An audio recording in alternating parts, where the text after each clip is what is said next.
Now we can assume our identity with pride. And this is what's happening in India as well. I see that. Why did I go to visit Ram Mandir? Why? Because it symbolizes how this nation has assumed proudly its identity without apologizing. Without apologizing. We don't owe an apology to anybody. We have our rights. We are peaceful nations.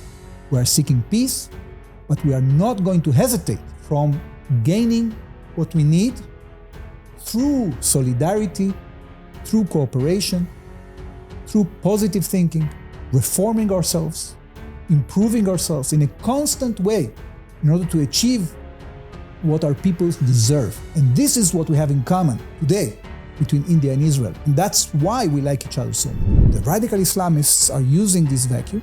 Iran, the radical revolutionary force in the region, is using the vacuum you have in the Arab state system in order to wage a war against Israel that actually its ultimate goal is not to take Jerusalem, is to take Mecca and Medina. Capitalize on, because India is too busy in developing its own aviation industry for the needs of India, which are exponentially increasing.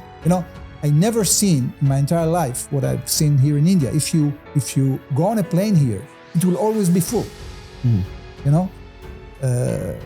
Sometimes when you fly in the United States, you will find out that you are like the plane is half empty. It will never happen here. So imagine that the Houthis have ballistic missiles. Imagine what would happen in your part of the world if the terrorist organizations had such weapons. They enjoy the freedom of democracy, and they use the democratic tools of disseminating information in order to disseminate extremism and conquer hearts and minds with extremist ideology. And when we decided that we don't want to invade Gaza again, after we left it in 2005, and we're going to allow Hamas to stay and fester there for 18 years, we paid a huge price on the 7th of October. So now everybody in Israel understands that we cannot live in a situation which Hamas continues to control the Gaza.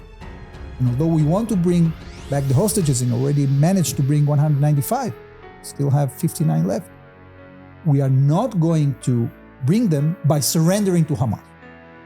This will never happen. We learned our lesson. And when we got the information that led us to the attack, we knew that there are terrorists that are using these ambulances. And many terrorists are registered as UN workers, as medics, as journalists. So they just take out their uniform, they put a vest of press. Do you think that because they put the vest of press, they are immune? They are immune from attack? If they are a terrorist, they will be attacked. So there's been a report, Israel killed 283 journalists. No. These are terrorists that are disguised as journalists. Hello friends, my name is Chitresh Kapoor. Welcome to Defensive Offence, your go-to podcast when it comes to matters of national security and geopolitics. Today, me and Mr. Vaibhav, we're going to speak to the Ambassador of Israel in India, Mr. Azar.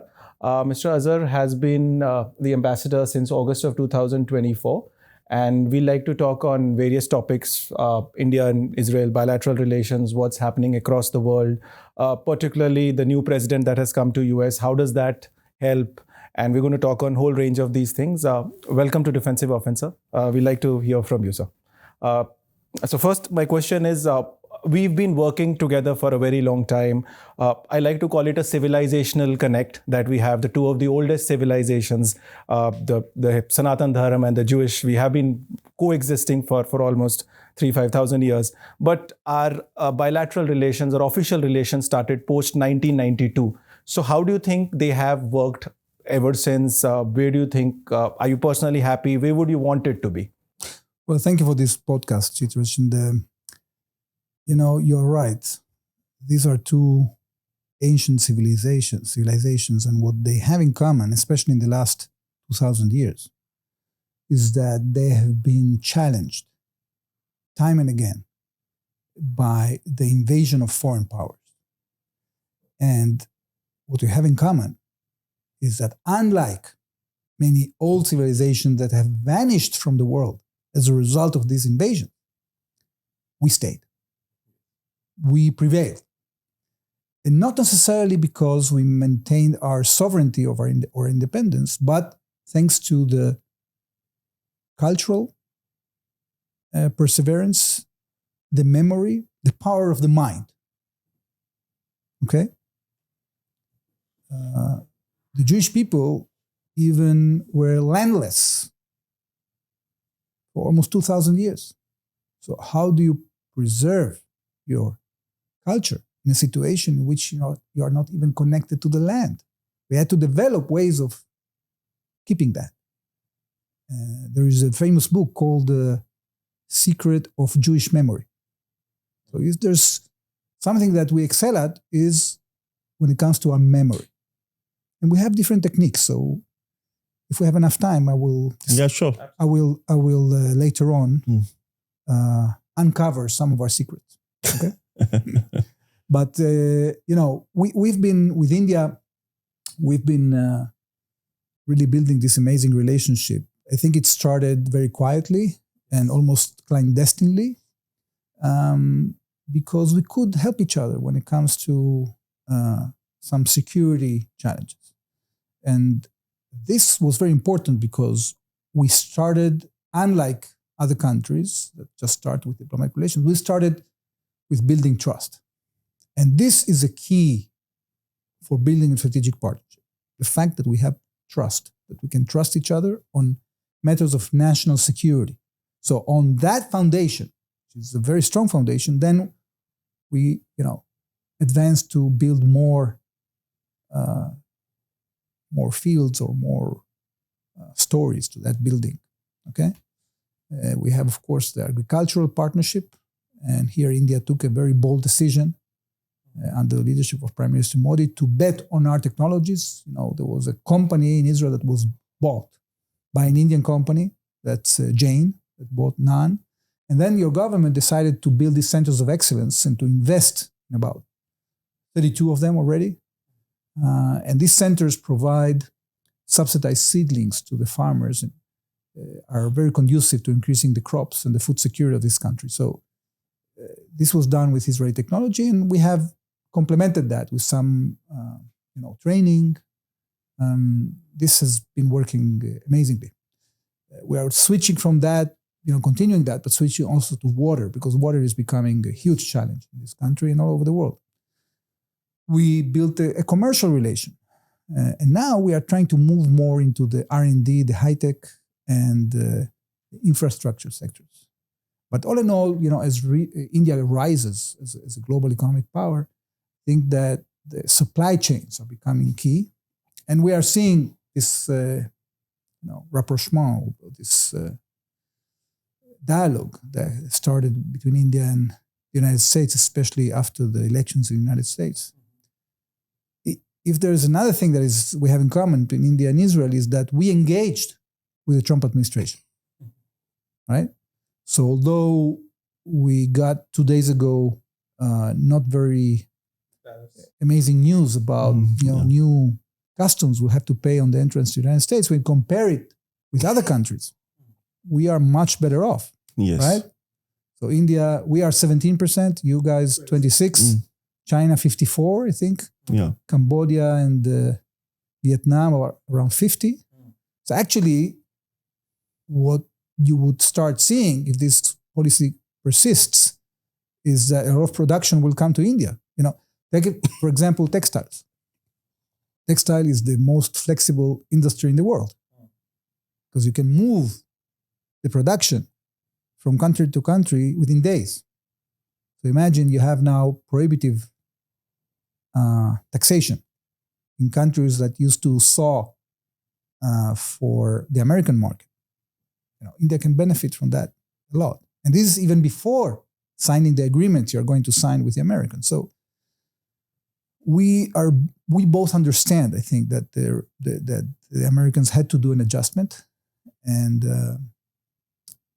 sometimes when your friends undergo things like that, you have to be in a situation that you can actually manage with that, look at it from a practical point of view, not from a confrontational point of view.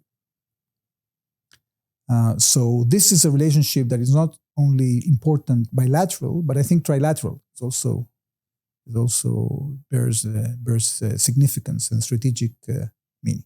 My next question would be like, I remember a statement by Golda Meir, the former prime minister. Mhm. She said that like we can forgive them for killing our children, but we cannot forgive them for forcing us to kill theirs. And peace will be achieved when they start loving their children more than they hate us. 5-6 decades down the line, has something changed according to you? Or the anti-Semitism or the hatred for the Jewish state still remains the same?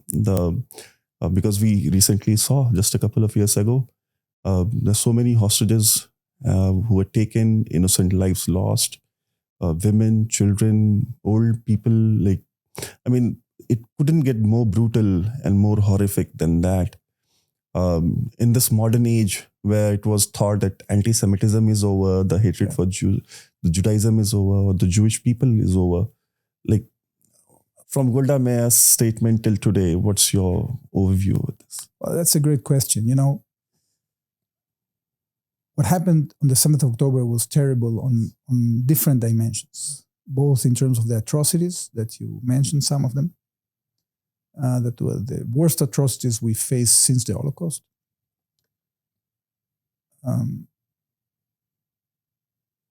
But it's different from what we have seen in the last few decades, not only because it's more atrocious, but also because it's different and it's more compartmentalized. What do I mean by that? When Israel was established, there was a struggle against Pan-Arabism. Pan-Arabism was a movement of secular Arab nationalism that tried again and again to exterminate the Jewish state by claiming that we are a colonial force, okay? Which couldn't be farther than the truth, because actually Jews belong to Judea, okay? And we're part of this land, and actually those who invaded our land were different empires, including Arab empires. You suffered from that as well. You had Muslim empires that tried to invade your country. So after 5 big wars, Pan-Arabism was basically defeated, and Egypt was the first state to come out of the Arab consensus to make peace with Israel. Now, while Egypt was actually getting into yes with Israel, a new movement started in the Arab world, and that is the Pan-Islamic movement. During the 60s and the 70s, the Islamic forces were oppressed by the secular forces and by socialistic governments in the Arab world. But if you remember, those who assassinated President Anwar Sadat that made peace with Israel were Islamists. Yes. And this was one of the signs that the Islamic movement is advancing. And we saw it, of course, after that, in many manifestations, including 9/11, but I think the turning point was the Arab Spring in 2010, because despite the hopes that many around the world had, including myself, by the way, in 2010, I was already after a service in Egypt, and I had many friends in the Arab world, and I was really hoping that we would see a new era of democracy, etc. But what we saw was exactly the contrary. The chaos was utilized by radical forces to take power and to, throw havoc around the region. So we have in our region actually 2 main wars that are more important than the war against the state of Israel. First is the Shiite-Sunni rift, which is going on for centuries. It's a theocratic controversy, okay, conflict. And then there is the struggle between radicals and pragmatists, okay? So Israel is being used as a token by the radicals to take over the region from the pragmatists. And this is the context in which we are seeing what we are seeing now. So within the Palestinian society, you have this split between Fatah and Hamas and other radical Islamic groups. Right? You have it also in other parts of the Arab world. So the radical Islamists are using this vacuum. Iran, the radical revolutionary force in the region, is using the vacuum you have in the Arab state system in order to wage a war against Israel that actually its ultimate goal is not to take Jerusalem, is to take Mecca and Medina. Okay?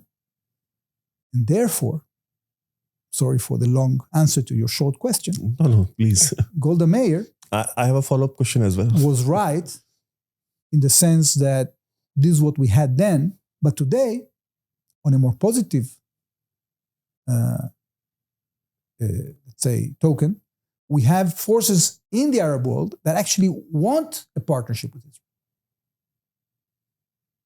So if you have to draw a comparison, you could see that in this unprovoked attack that Hamas waged against us on the 7th of October, our retaliation didn't cause the decomposition of our relationship with the Arab world. Unlike what happened in the Second Intifada in the year 2000, when Arafat refused to accept our peace offer and waged a war against us of terror. Okay? Then we had to close 5 out of our 7 representations in the Arab world. Today, we didn't have to change anything. No Arab country has disconnected the diplomatic relations among those who had diplomatic relations with us. That means that there is a new alignment in the Middle East, and that there are common interests between many countries in our region and the State of Israel to work together, to serve, to let's say, deal with challenges that we have, mainly radical Islamic challenge, Iran and their proxies, and the challenge of development. At the end of the day, there are endemic problems that are part and parcel of our region. Population explosion, lack of resources, radicalism, tribalism, corruption. This has caused huge turmoil, millions of people emigrating out of the region, and there are a bunch of countries that would like to change that. And they are cooperating with us. So sometimes it's being done quietly. I call it, it's like an iceberg, you know? It's like quiet under the sea. Sometimes, in better times, suddenly the iceberg goes up and you see the tip of the iceberg. You see the robustness of this relationship. Most of the time, you just see the tip of the iceberg. But the relations are widening, strengthening. Imagine that following the Abraham Accords, we've been managing to plan together with our American friends and other countries the defense of the skies of the region. And that's how we've been able to cope with this unprecedented attack of a barrage of ballistic missiles, more than 200 ballistic missiles that were fired at us from Iran. So the fact that we have this cooperation means that there is a common interest, means that not all the Arabs want to kill us, but there are those radicals that still want. And I think that the challenge of our time is how to defeat the radicals, at least keeping them at bay, and reach a situation in which we can really concentrate on what's important for our societies. Development, prosperity, human rights. Just a follow-up question on this. Like you told us about the assassination of Anwar Sadat and how, the radical Islamists started taking over, regimes and the power in the West Asia, suppressing removing the socialist Islamists who used to be there. Let me just, because after the 7th of October, when Israel retaliated in all its right, there was a propaganda that was going on, Iranian propaganda all over, like in the West also, in the universities, in the media institutions, social media, that, that Saudi Arabia, they every time they involve Saudi Arabia into equation with Israel, that because Saudi Arabia is hand in gloves with Israel, that is why it is happening. They attack Aramco, they fire rockets at Aramco, they try to create nuisance in Yemen, they try to create, and the Saudi establishment has always been pretty clear on Hezbollah and all these organizations, and they have presented their reservations that we don't like them and we don't want them. And they have accused certain other neighbors of of Israel that they are also supporting them, and there have been diplomatic ruckus in the past also, blockade to call it. So I mean, why do they involve Saudi Arabia every time something goes in and around Israel? Why? Well, that goes back to what I said at the outset. There are layers of conflicts here. And the Israeli-Palestinian conflict is not necessarily the most important. What the Iranian revolution wants is to take over Mecca and Medina. It's not just what Iran wants, it's what the Shiites want. What is this conflict that we have between Shiites and Sunnis? It's a conflict between the family descendants of the Prophet and the group that fought with the Prophet. And they established different schools of thought, different political powers that have been struggling against each other for centuries, for millennia.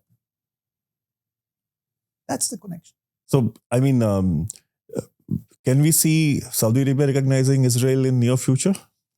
Well, it depends in their interest. Look, I'm not really concerned about that. I would like, of course, to see it happen, but it has to happen in the right timing that serves the interests of Saudi Arabia, it serves the interests of Israel. We are not in the business of imposing our position. We want to actually benefit from the common interest we have. And we know we have a common interest. Look, it was very evident back in 2015 when the famous JCPOA came to the scene, right? When the Obama administration gave the Iranians the present of recognizing the right to enrich uranium, despite the fact that Iran has repeatedly breached their obligations to the NPT, paved the way to an agreement that was detrimental to the interests of both Israel, Saudi Arabia, and many other countries in the world. Now, what brought us together with the Saudis is that, unlike the Saudis, we had the opportunity to fight for our interest on American soil vis-a-vis American public opinion. And that's what we did. I think the Saudis appreciated that. And this was a moment in which you could crystallize the common interest we have with the countries in the Gulf. So I think that since then, that was the seed that actually planted this beautiful plant that is called the Abraham Accords. Because as I said, it is based on common interest. This is not an imposition that is coming from outside. And every time, everything that King Solomon said, everything has a time under the sun. There's a time for war, there's a time for peace. If we win this war against Hamas and we manage to get rid of Hamas, then the time of peace will come. And this common interest that we're talking about will be able to manifest itself in different forms. Maybe also in the form of Saudi recognition of Israel. Coming back to India and Israel, so we're a little over 30-year-old official relationship, diplomatic relationship. How do you see when we complete 50 years?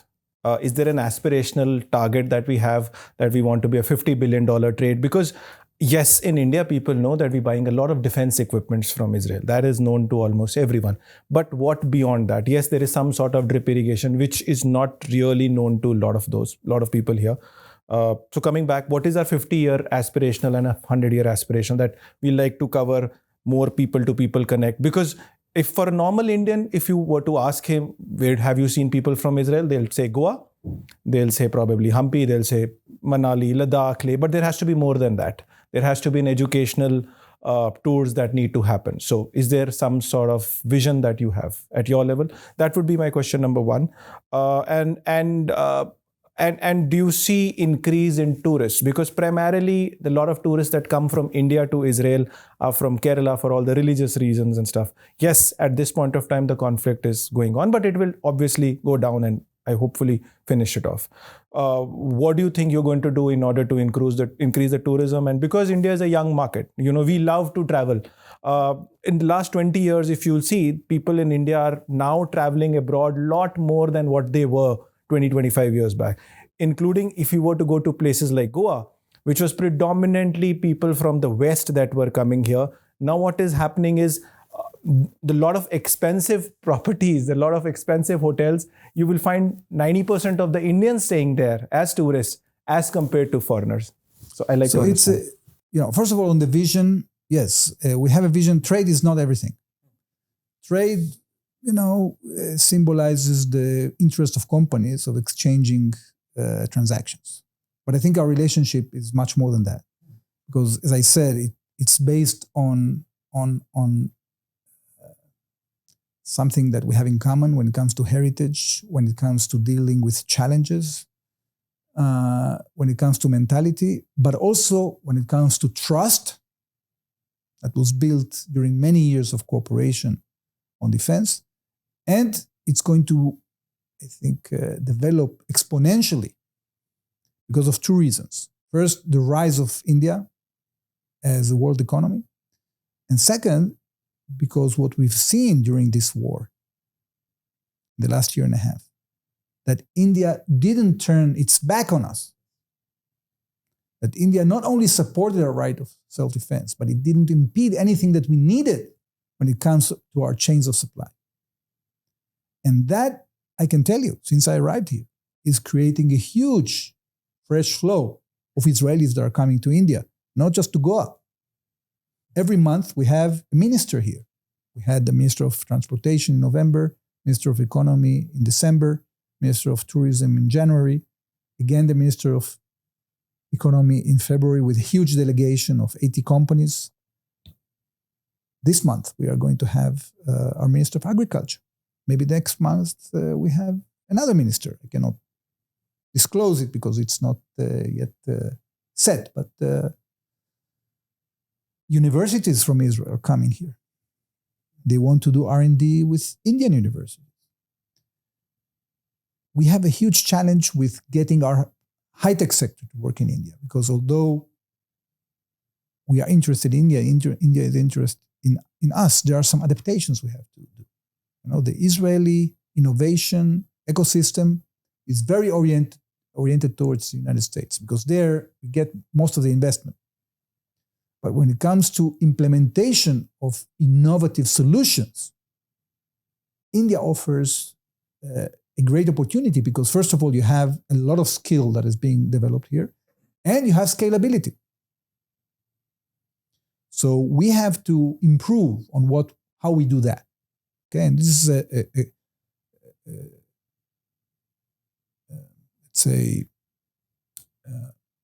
lesson or something that I have to learn and implement in a more effective way. So this is my challenge. See how we not only do some R&D, but also how we benefit economically from the innovation that both countries create. So that's the vision. I spoke about infrastructure. We want infrastructure companies from India to come and build infrastructure projects in Israel. We need the competition in Israel because we are also building our infrastructure now.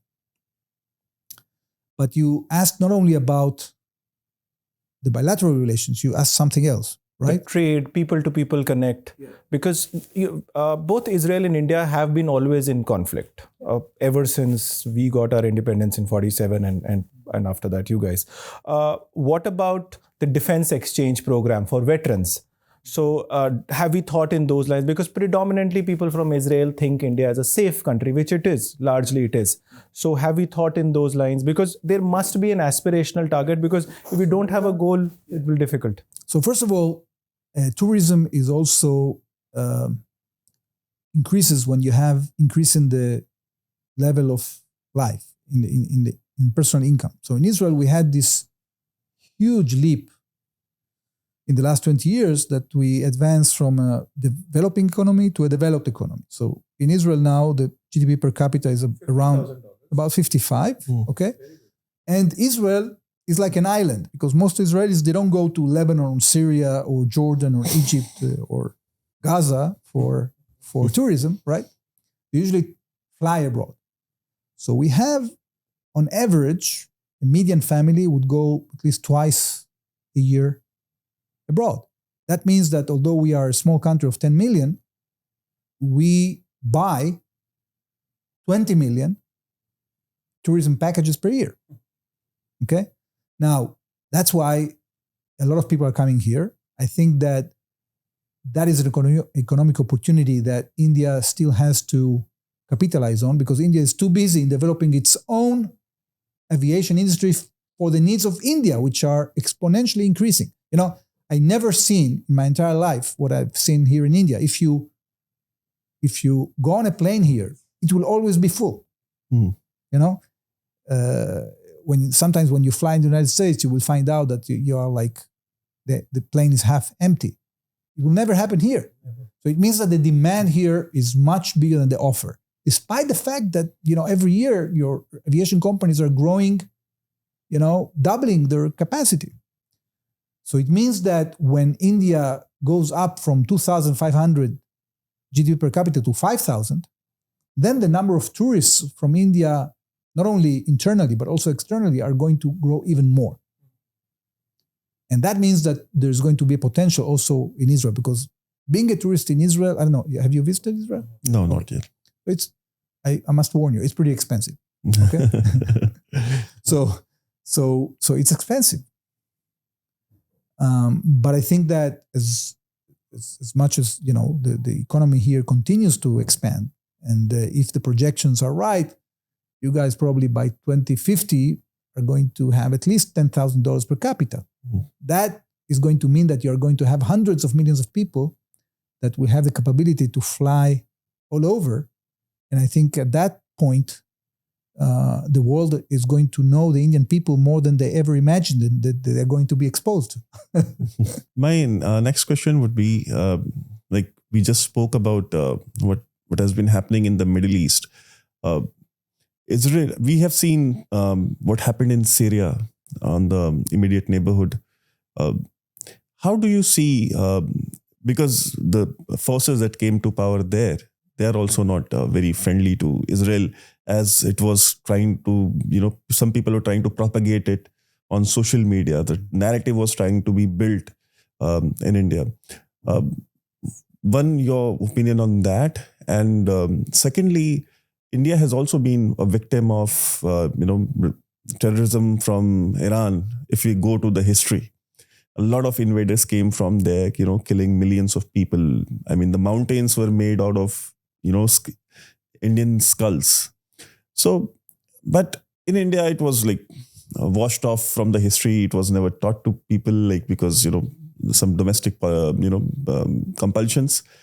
But Iran at a global level, like if we talk about Israel, we can talk about, you know, what Israel has done with drip irrigation technology, what Israel has done with, desalining the seawater. What we have seen that, you know, Israel has done in terms of information technology, you know, PhDs, Nobel Prizes in science and technology, so many things to count on. But when we talk about the regime in Iran, we get to know about, okay, there is Hezbollah, there is Islamic Jihad, there's support for, you know, all sorts of Houthis. And do you think that despite doing all that, Iran has been successful in, you know, infiltrating Western or, you know, institutions all around the world, universities, media, and everywhere, where they can sell being a victim when they are actually the perpetrators of the worst kind of terrorism, because they have got their apologists well placed in the places where it matters? Okay. So first of all, you know, studying history is important. If you want to, you know, sort of put your history under the rug in order to create a nice feeling, it's not going to serve your interest. Learn your history well. There are many lessons that you can draw from history to try to prevent the mistakes that you did in the past. And we made many mistakes we have to learn from. That's number one. Look, what the radical forces have as an advantage is that they can concentrate their zealousness, in a certain way, with a certain population at a certain point of time. And it has advantages that we find difficult to cope with, especially when this radicalism is accompanied with sophisticated technology. Okay? When I was a young student, I had to pay for my studies, so I went to be a security guard at the airport. And when it comes to dealing with threats, we were taught that if you have to identify a person that might may constitute a threat and you have to neutralize it, depends on two things. Depends on the means that they have, and it means on the intentions that they have. If a person enters an airport with a firearm, if he's a policeman and he has intentions to keeping the safety of the place, it's not dangerous, right? But if a person enters with the intention to killing somebody else, it doesn't matter if they have a knife or a gun, or they are a dangerous person that you have to neutralize. So the same happens with the radicals. If you have a radical person that is motivated to kill you, so you have to assess the level of threat, not according to the intention only, but in terms of what is the sophistication of the weapons that they have. So the radicals have different kinds of weapons. In the case of Iran, we had an issue because of the fact that Iran is a pretty sophisticated country when it comes to technology development. And they have managed not only to produce themselves these ballistic missiles and drones, but also to export these capabilities to other terrorist organizations in the region. So the West Asia or the Middle East is the only place in the world in which terrorist organizations have more sophisticated weapons than regular armies have in other parts of the world. So imagine that the Houthis have ballistic missiles. Imagine what would happen in your part of the world if the terrorist organizations had such weapons. It's a very, very difficult problem. We already have that. On a western border, they have nuclear weapons. Yes, but it's a state But player. it's a state, yes. I'm talking about terrorist organizations. Yes. The fact that state players use terrorist organizations as proxies is a very severe problem. Imagine that a state player would transfer the nuclear weapons and the means to produce them to a terrorist organization. Then you are in a big trouble. So, going back to Syria, before this new regime came to power, you had a situation in which the Iranians were proliferating weapons and the means to produce them to Hezbollah, to the Assad regime. And you had in Lebanon an accumulation of 150,000 rockets aimed at Israel. It was a huge challenge we had to deal with. Okay? As a result of the fact that we managed to defeat Hezbollah, you have a change, a political change in Lebanon. You have a new government in Lebanon. Hezbollah is not completely destroyed, but it's under a lot of pressure from the other political groups. So there's a new order in Lebanon. And Israel enjoys freedom of action to defend itself against Hezbollah. In the past, the threat of 150,000 missiles was such that Israel hesitated to defend itself, and we had a problem to implement the offensive-defensive approach, after which you name your program. Okay? Now, we can do it, thanks to the success of our military and security establishment. As a result of that defeat of Hezbollah, Syria changed as well. So although the new regime When it comes to intentions, it's very problematic. When it comes to capabilities, they haven't accumulated yet the capabilities they would like to have in order to be hostile towards us. And we want to keep it that way. Either that they change course when it comes to ideology, or that we will continue taking action to prevent them from accumulating such threats near our borders. This is our policy. So the thing is that when we talk about this problem, it's a global problem, and the naysayers or the deniers are now facing the brunt of it. Like when Israel used to point or identify these problems in the past, I mean, there was a term that is still used as Islamophobia, that, this is Islamophobia. Like, you can't call a terrorist, you can't call a radical jihadi a jihadi, you can't call, it was such a ridiculous thing to, what are we supposed to call a terrorist? A plumber, a doctor, an engineer? What do we call them? So this political correctness, and behind that political correctness, trying to target countries like Israel, countries like India, for, countering these problems, facing these problems. I remember that America, before 9/11, United States of America and a lot of Western countries used to call terrorism a law and order problem. That it's not terrorism, it's a law and order problem. And once 9/11 happened, they called it terrorism. They went on war on terror, and NATO countries went there. How do you think that, has something bad has to happen to West in order so that they recognize the problem that we have been facing for thousands of years? Yeah, look, you have a great point. There are two issues here. I'll add one more point here. Please, but okay. So, for example, Burhan Wani, the terrorist that was involved, everybody keeps saying that he's a teacher's son, forgetting the fact that he was a terrorist. He had multiple affairs, and one of the girlfriend was responsible for letting him being caught by the Indian Armed Forces. But that's the whole point. The media keeps saying that a teacher's son or a farmer's son? A teacher's son. So that becomes extremely, how do you defeat that particular propaganda? It's very challenging. Look, you have 2 points here that are very valid. And I'll reinforce it by giving you an example. When we started to target terrorists from the air, in the United States terminology, it used to be called extrajudicial killings. Okay? Why? How come you kill a person without bringing them to trial? Right? It's a law and order issue. Mm-hmm. No, it's not. It's a war. In a war, you have the right and the duty to neutralize your enemy. And when America internalized that threat, some years after, we saw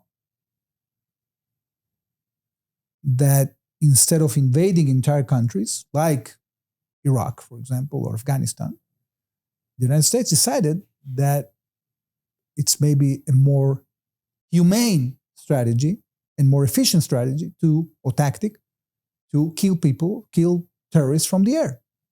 So suddenly, it became targeted killing, right?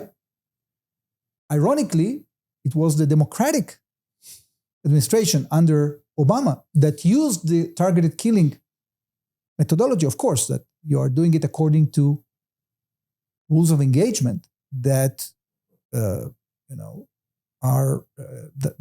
in accordance to international law. That's what we do as well. You try to minimize collateral damage. You try to locate the person. You get a legal team to see whether the action that you do is proportionate, that the force that you use or the damage that you cause is justified against the potential threat that is coming from the target, etc. You can do it according to international law. But suddenly it became kind of best practice, right? So yes, you're right. The world is changing according to the perception of threat. But there's another thing. And even, I think that is even more important. Look,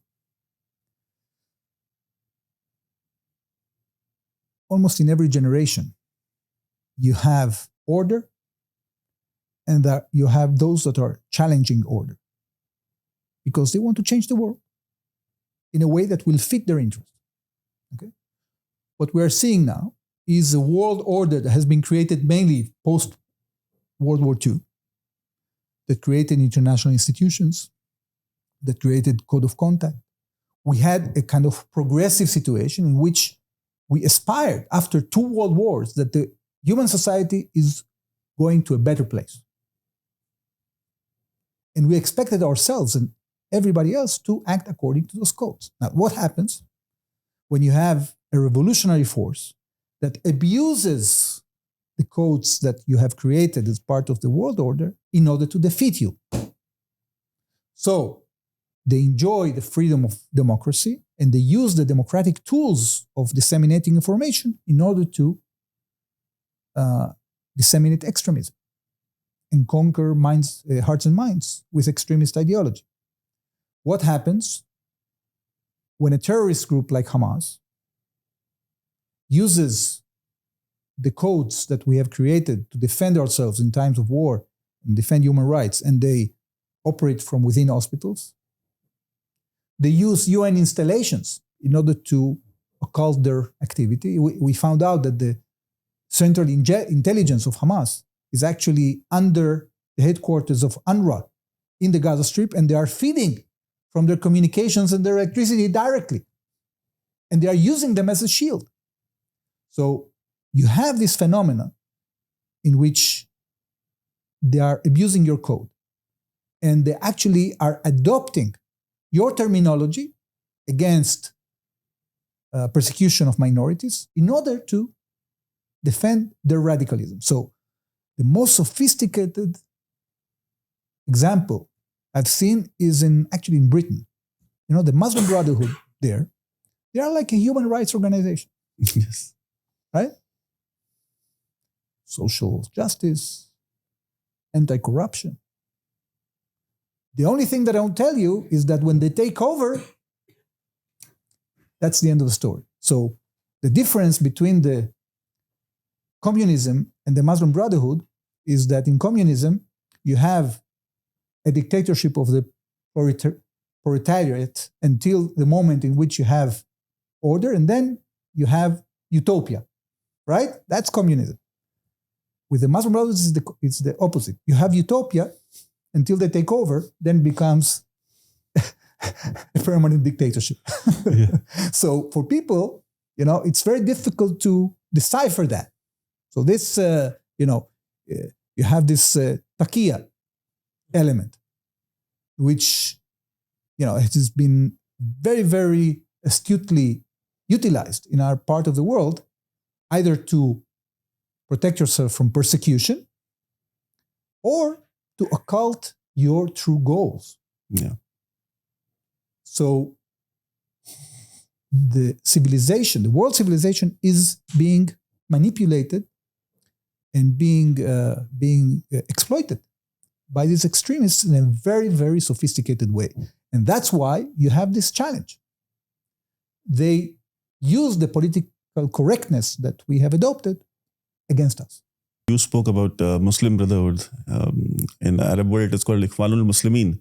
And I've done a lot of programs on Ikhwanul Muslimin on my channel because I've been trying to warn people about, how dangerous that organization is. Mm-hmm. And because it does not have a very big history in India, but they have made inroads in past 2 decades, very deep inroads here because of their rise in Europe and North America, and a lot of scholars, Muslim scholars who went to study there in past 2 decades, and now they are part of the media. Now they are part of the academic ecosystem that we have here.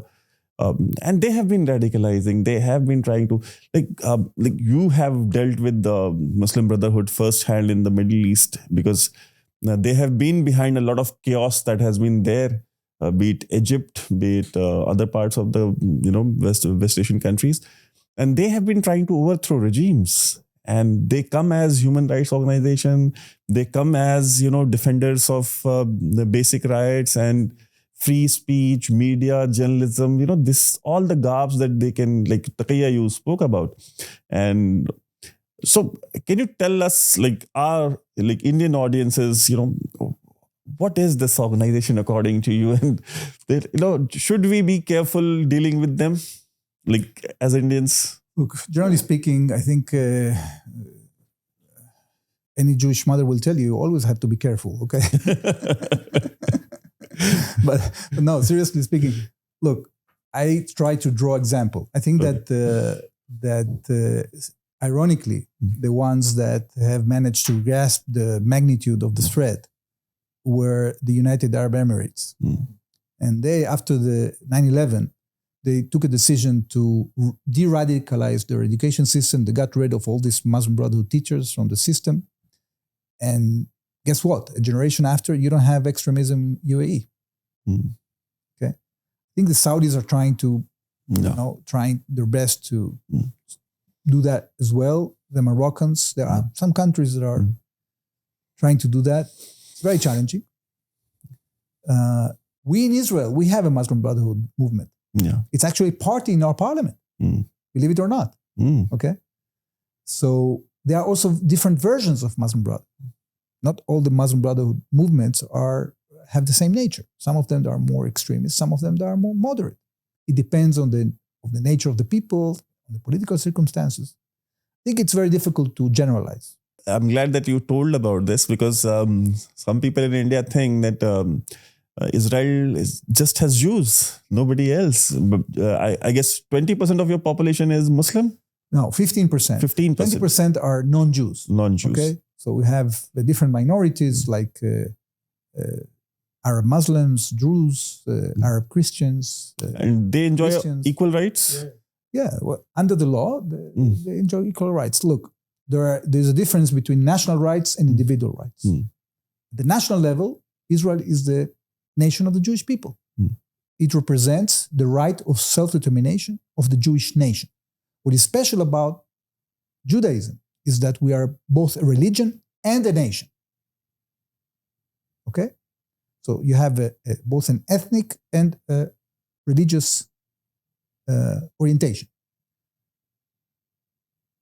Those who are against the existence of the Jewish state, they say, no, Judaism is just a religion. A religion that should live under the rule of Islam. Okay? But they are forgetting one thing, that under the Charter of the United Nations and the UN resolutions, every people have the right of self-determination. They cannot decide for us whether we determine ourselves on how we determine ourselves. Of course that we have a right of self-determination. Those who don't respect that, they think that there has to be a kind of national superiority, okay, which we are against. So the minorities in Israel, they enjoy equal rights on the individual level. And when it comes to the right of self-determination of Arabs, you have, 22 Arab states, 57 Muslim countries. There's no lack of that, right? Now, minorities in Israel not only enjoy these rights, they also have, they like being Israeli. And I, more than others, have learned about that because I served in the Arab world. And I've seen how Israelis behave when they come to an Arab country. They're very proud because they enjoy freedom in their country. Okay? When you look at other parameters, like women's rights, for example, we've been investing a lot in that, and there's the issue of participation of women in the workforce. So we had a challenge with that when it comes to certain populations. In the past, both the ultra-Orthodox population in the Jewish sector and the Muslim women had a very low participation in the working force. Today, the ultra-Orthodox became like the rest of the population, more than 70%. And Arab women and Muslim women, 45%, 50%, which is huge compared to other countries, including, by the way, India. One last question from my end. I guess Bibi Netanyahu is the most popular foreign leader in India. I guess nobody comes, even near him as far as popularity goes. When Indian Prime Minister went to Israel, all the records of TRPs broke because everybody was watching it. It was like people of India were waiting for for that to happen for 75 years because nobody was watching anything else. Right. Everybody, I mean, such high TRPs had never been recorded in the history, and it has never repeated again because Prime Minister never went back to Israel again. When Bibi came to Delhi, same thing happened. Prime Minister and the Israeli Prime Minister, they both went to the Teen Murti War Memorial, and where the Indian Army soldiers fought for the Battle of Haifa. And even when he visited India, all records broke. No foreign leader had ever got so much TRP. Why do you think it's that? That was my question. Okay. So I'll give you my take. And also, but I'd like to hear your take as well. Yes. And also, when are we going to witness it again also? I hope soon. I hope soon. Our Prime Minister is dealing with a lot. It's kind of challenging to be Prime Minister of Israel, both because of the geopolitical challenges and also because the Israelis, are difficult people to rule. We challenge authority. Yeah. You know what is the meaning of the word Israel? No. Okay. So in the Bible, we had Jacob, one of our forefathers. And one of the stories is that he fought an angel. Okay. Entire night. In the morning, he prevailed. And he was called Israel because it means the one who challenged God. In Israel, in our Jewish tradition, we challenge authority. In Israel, everybody is a prime minister. Okay? Everybody knows best. Everybody knows better. So this flatness that we have, this lack of hierarchy that we have, works very good when it comes to innovation, but it also has its negative sides. Hence a noisy democracy like us. So it's not easy to be the Prime Minister of Israel, okay? And that's why, in order to be the Prime Minister of Israel, especially if you want to be Prime Minister of Israel for a long period of time, you have to be very, very talented. Okay? So this is one answer. But I think that there is, when it comes to India, there is another answer that is much more important. And this goes back to what I said before about what we have in common. We have been a nation that is ancient, but is young. And we found the will and the resources to build our nation in a proud way in this century. Because in the previous century, although we, came back from the ashes and we built our state, we were still in a situation in which we had to be very prudent about. We were very weak. We had to be prudent about it. We wanted our state to succeed. There were very, very large powers around us. Now we can assume our identity with pride. And this is what's happening in India as well. I see that.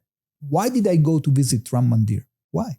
Because it symbolizes how this nation has assumed proudly its identity without apologizing. Without apologizing. We don't owe an apology to anybody. We have our rights. We are peaceful nations.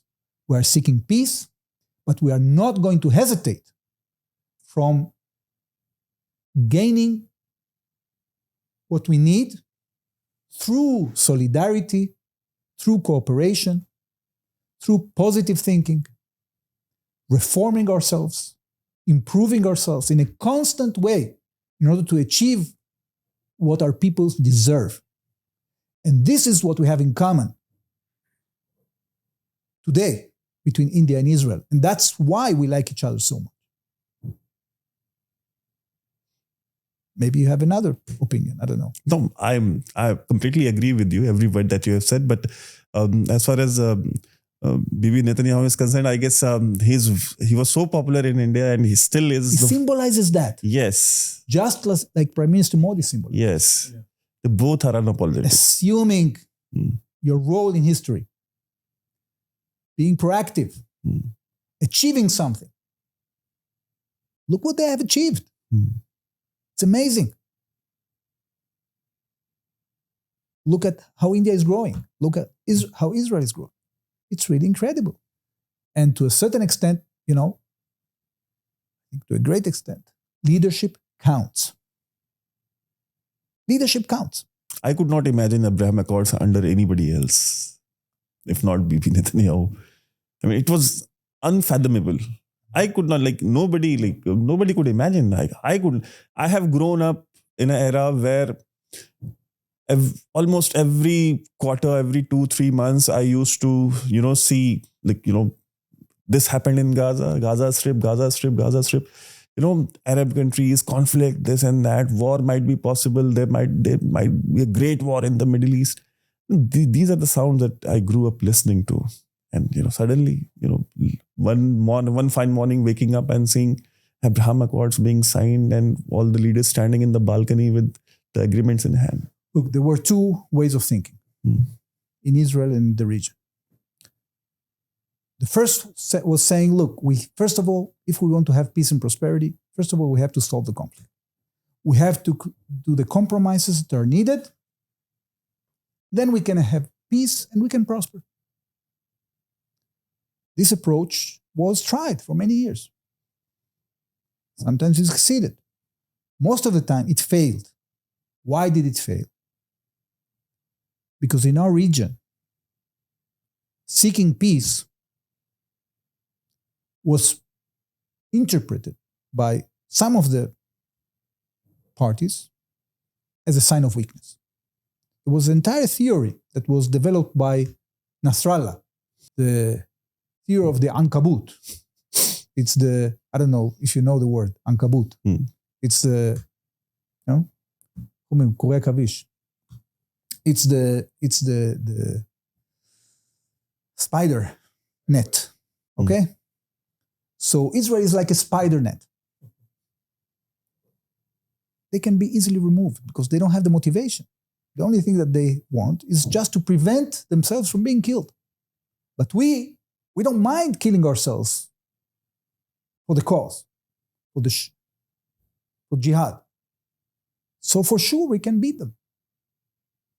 So our eagerness to compromise was actually interpreted by these radicals as a sign of weakness. Instead of bringing peace, it brought war. So there was another approach. And this was the approach that was adopted by the government, by the Prime Minister. First of all, we have to work to become strong. We have to reform our economy. We have to open up the market. We have to open the business for entrepreneurs. We have to find a way to capitalize the genius that the Jewish people have into business, into results, into entrepreneurship. When we achieve that and we become strong enough economically, we will become stronger militarily. And when we achieve both, we will be more appealing diplomatically. And this is exactly what happened. We didn't do the Abraham Accords because we solved the problem with the Palestinians, because the Palestinians were in a civil war and they weren't incapable of compromising with us. And when we tried to compromise with Arafat, he saw this as a sign of weakness. And he launched a war of terror against us and he killed more than 1,000 Israeli civilians.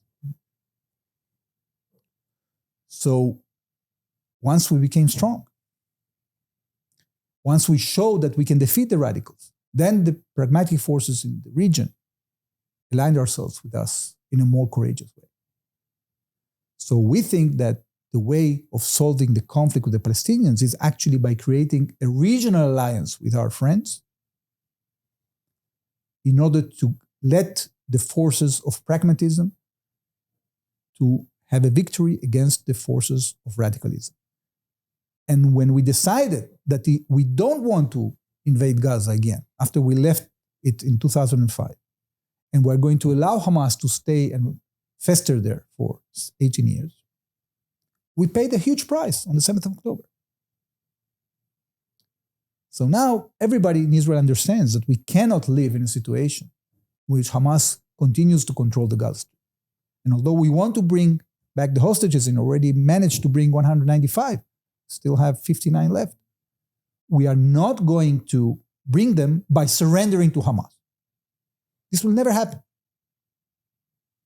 We learned our lesson. Yeah. So, Mr. Ambassador, I'd like to ask, nobody in India doubts 7th October. Yes, it was a massacre. But why do we have to kill 40,000 people to get our 59 hostages back? I'd like you to particularly explain it to Indian audience who have been constantly fed that there are 40,000 deaths. So why do we have to, why can't there be much lesser collateral damage? We've had that problem in Kashmir. And a lot of Indian armed forces, they went there. We could have also bombed them from the helicopters. There were special forces that went, and there was a lot of collateral damage. A lot of Indian armed forces, their dead bodies had to go back home. But why do we have to, why is such brutal loss that's happening to people from Gaza? Well, indeed, the loss of life in Gaza is very tragic. And it was caused because not only there is a very, very condensed urban environment there, but because, as I said before, the terrorist organizations have abused every single rule in the book in order to try to increase the number of civilian fatalities by actually not adhering to what is acceptable all over the world when it comes to wars. Why will a terrorist come accept it? Well, look, that's a good question. But if you don't respect your own population and you turn your hospital into a military headquarters, it will be bombed. By the way, according to international law, these places, they are impune as long as they are not being utilized as military targets. Hamas terrorists, they take out their uniform and they go into the refugee camp. So when you have a terrorist in the middle of civilian population, does it give him impunity? No. So we had to do what we had to do. But actually, if you look at it carefully, Israel has killed much less civilians compared to any other similar warfare urban zone recorded in recent history. Yes. Because out of this, the number that you said, which, it's very difficult to prove, at least half of them were terrorists.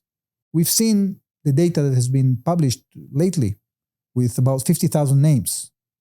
We've seen some duplications in names.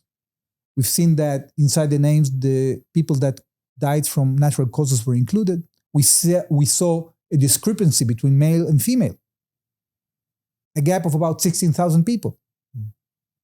So from their point of view, they didn't register a single person that died as a terrorist. But we know from our lists, from our estimations, that at least half of the people that were killed, they were Hamas or Jihad, Palestinian Islamic Jihad or other terrorists. So compared to the challenge when it comes to the urban warfare, compared to the abuse that they have done, it was just an incident from last week in which the UN claimed that we killed 8 medical staff. But these so-called medical staff, they drove in the middle of the night in ambulances without lights on. Okay? And when we got the information that led us to the attack, we knew that there are terrorists that are using these ambulances. And many terrorists are registered as UN workers, as medics, as journalists. So they just take out their uniform, they put a vest of press. Do you think that because they put the best of press, they are immune? They are immune from attack? If they are a terrorist, they will be attacked. So there's been a report. Oh, Israel killed 283 journalists. No. These are terrorists that are disguised as journalists. Okay? So yes, you are right. Many times we are failing in this attempt to explain what is going on, because a lot of media outlets, not just Iranian, you have Al Jazeera from Qatar, you have TRT, you have the UN system. Look, the UN system, you know it very well. We are isolated in the UN system because we are just one and only Jewish state, and you have 22 Arab countries, 57 Muslim states. So the entire UN system is being corrupted. Yesterday, we had a very important development. The first European country pulled out of the ICC, International Criminal Court, International Court of Justice, the ICJ. Why? Because they are seeing that these international institutions that were built with good intentions are being taken hostage by these countries, by these autocracies that are appointing corrupt people to make decisions. We are fighting now against the reappointment of a famous anti-Semite to become the rapporteur for the conflict. Her name is Francesca Albanese. Yes. She's a supporter of Hamas. But she has the banner of, she was appointed to the Human Rights Commission. It's outrageous. It's ridiculous. So all these international institutions, when they are hijacked in that way, they lose any legitimacy. And you see it because you suffer from it as well. I mean, that's the best job one can dream of, the United Nations job, because your income is tax-free. It is paid for by somebody else's hard-earned money. And it's a area where they enjoy all the security, all the safety wherever they go all around the world. And those who are suffering from terrorism, those who die in the hands of terrorists, they are the ones who pass sermons on whether they have the right to respond or not. I mean, that's the idea. Ridiculous. Yeah. Thank you so much, Ambassador, for coming on channel, and you can conclude. Thank you so much for your time. It was really, really an honor speaking to you. I hope our Indian audience and also in Israel, they would really appreciate all the questions that we've asked. Thank you. Well, I appreciate it as well. It ended so fast. Yes. I'm just getting started. Thank you so much, sir. Thank you.